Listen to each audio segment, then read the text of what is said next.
What's up, my comic comrades? DC's Dark Crisis has officially begun, and it's time to break down issue 1 to get a better look at where this Crisis event is headed. Also, for those of you who didn't hear, Variant is now on TikTok, so if you're on there too, you can follow us at Variant Comics. The link for Variant's TikTok and the rest of our social platforms is in the description below as well. Now let's talk some Dark Crisis, shall we?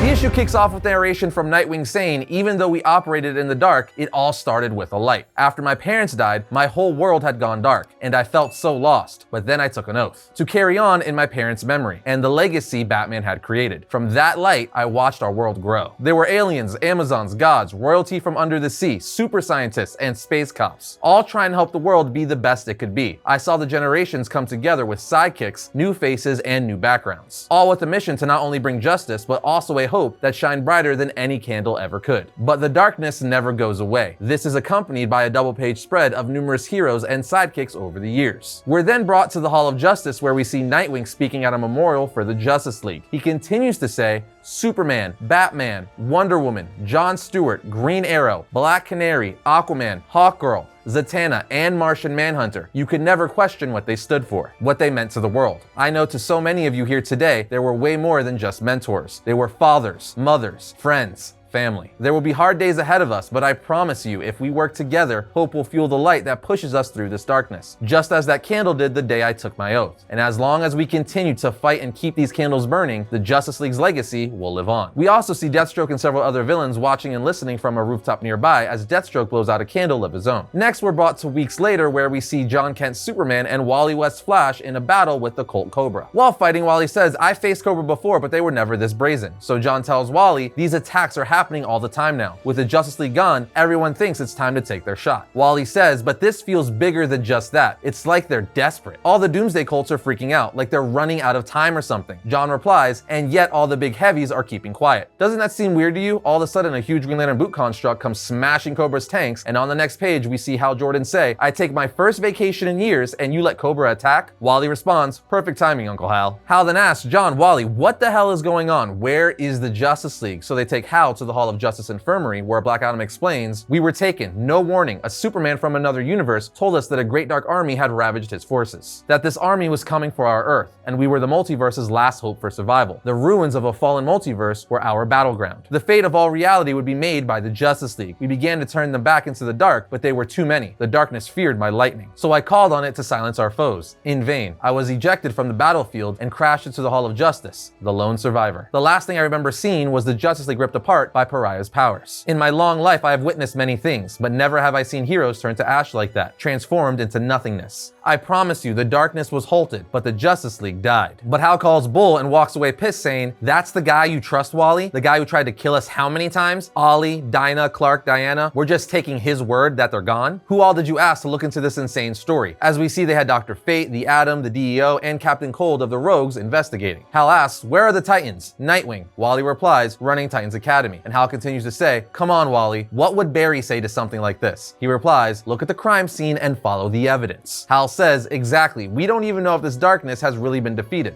right? The world needs us to find the Justice League. So look for the crime scene, find Barry, and I'll look for the perp." But Jon asks, "What about what's been happening here? You saw it, Flash. It's ramping up. The violence, the villains." And Wally says, "That's what the world has Superman for. I know what it's like to be in someone's shadow, Jon. You have to find your own way to shine." Jon then flies up to face the Hall's DC Trinity statues before he heads off to the Amazon rainforest in Brazil. There we see Wonder Girl fighting a fire monster that's yelling about the end of the world and burning the rainforest, before Jon arrives and helps her take out the monster, then stops the fire with his cold breath. Jon and Wonder Girl get introduced, and she asks what he's doing here. So he tells her, "You heard what Nightwing said. The world needs us to step up, to carry on the legacy of the Justice League. So I'm putting together a team." But she declines, saying, "What's happening across the world is also happening here. I can't ignore that. My responsibilities are to my tribe and the rainforest. I just became Wonder Girl, and even that has its own massive legacy to live up to. We don't fill the roles of those who have fallen just because we want to. I can't be your Wonder Woman. I'm just me. There's no way I can join a team of superheroes." Okay, let's pause right here, because Wonder Woman reminded me that my wife's birthday is coming up. And after being together for 16 years, it's not as easy as it once was to know what to get her. A lot of you fellas know what I'm talking about. But thankfully, the good people at Loungefly gave me some great ideas. Loungefly is a source of high-end but affordable collectible fashion and accessories. accessories. And they have officially licensed designs from some of the most iconic and fan-loved franchises out there. Their products include backpacks, wallets, totes, and crossbody bags to small collectible accessories like enamel pins, keychains, bag straps, and lanyards. All branded with fan-favorite properties like Star Wars, Marvel, Harry Potter, Disney, Hello Kitty, and more. And they have whole collections so you can mix and match items to create a set, like this Star Wars Ladies of the Rebellion mini backpack, crossbody bag, and wallet. This Art Nouveau style design is a Loungefly exclusive and a very cool set for Star Wars fans. They may also have a new Miss Marvel collection on its way. So whether it's for yourself or you're like me and always looking for a new gift idea for your significant other, or maybe even your daughter, Loungefly can hook you up. Just go to loungefly.com or click our link in the description to check them out for yourself. And for a limited time, you could use Variant 10 at checkout to get 10% off your entire order. You could also follow @Loungefly on Instagram and Twitter to keep up with all their newest releases. Now let's get back to Dark Crisis and see what Jon Kent does after failing to recruit Wonder Girl. On the next page, we head to New York where we see Tim Fox Batman in a car chase with the Trigger twins. Jon stops their monster truck and pulls the twins out, giving them to Fox Batman, saying, "Look at us, a new world's finest." But Fox just replies, "The Trigger twins were leading me to their arms supplier. You messed that up." Jon replies, "Right, well, I'm sure you know there's a lot going on in the world since the Justice League,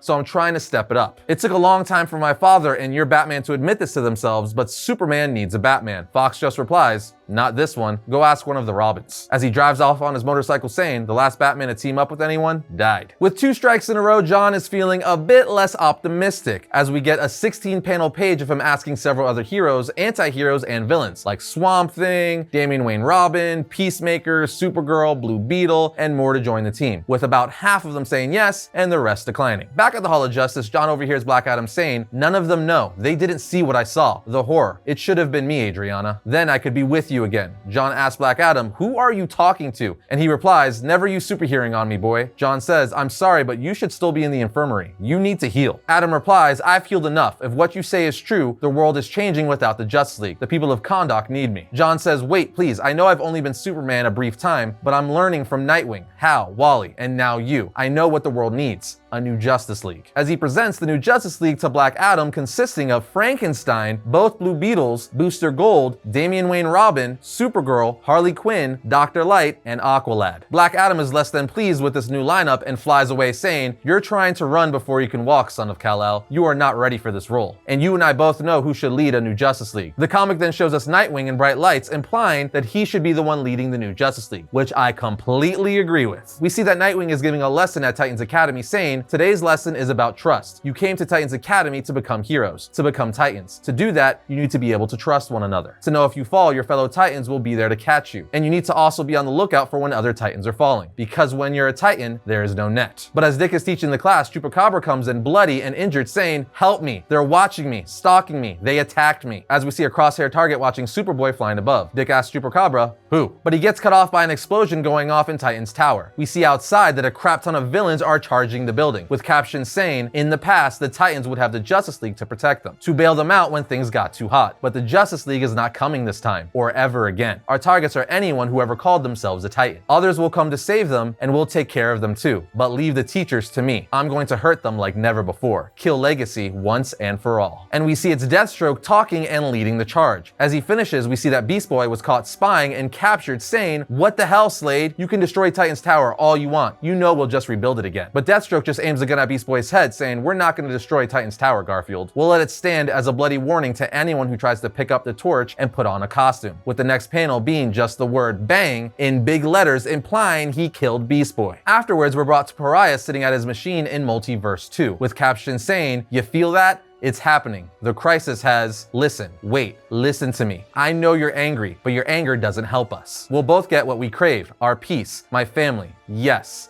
slow down. I promise, but you need to trust me." What? Oh yes, you're right. A dying world. Parents shot down in an alley. The list of heroes created within darkness is endless. Why can't they see that so much good in their world has come from death? But the Justice League wasn't enough. We need more heroes from Earth Zero. Look at them believing Black Adam, so full of hope. But hope is the greatest force in the multiverse, isn't it? One we will turn into a weapon. Once the skies turn red, we will be brought to Earth Zero, and I will use the deaths of the Justice League to destroy the multiverse. And on the next page, we see a powered up Pariah to bring issue 1 of Dark Crisis to an end. There you have it, guys. I think this this is a pretty solid start, and I'm definitely curious to read more. It's crazy that Deathstroke is seemingly finally going to get his revenge on the Titans. I definitely want to know how that's going to pan out. But what do you guys think? Let us know down in the comments. And that's going to bring today's episode to a close, but if you enjoyed this episode, be sure to check out all our content and like, subscribe, and comment. It always helps the channel out. But other than that, I'll see you all next time when I talk about all things comics.